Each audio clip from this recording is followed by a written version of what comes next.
Assalamualaikum warahmatullahi wabarakatuh. Sugeng siang rencang-rencang sedaya. Kepaten nami kula Sinta Agustina. Pituture Bapak lan Ibu. Mungguhe Bapak. Papan iki kabeh kamanjingan kebebasan. Plane aja nggumun. Rikala nyipati akeh wong umum. Kang wicarane tansah muluk-muluk. Ulangane Bapak. Yen kepingin dolan cecawisan, kesabaran. Merga ing kene tembung-tembung sengit kebak pangeci. Diumbar sadawane dalan.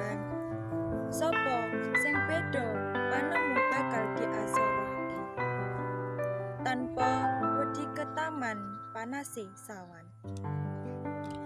Ibu njangkepi ing kene akeh sing gunakake tetembungan langit.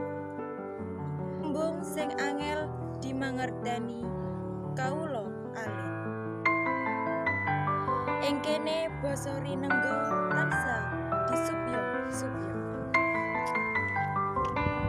Bapak lan Ibu ngelingake ing donya iki kang duwe ilmu sejati. Bungsu keteki senajan diuruk lan dijabel bola-bali.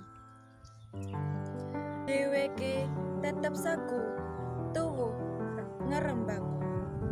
Urip mardika ing satengahe jaman kang saya tuwa. Niku wau geguritan dening kula. Akhirul kalam. Wassalamualaikum warahmatullahi wabarakatuh.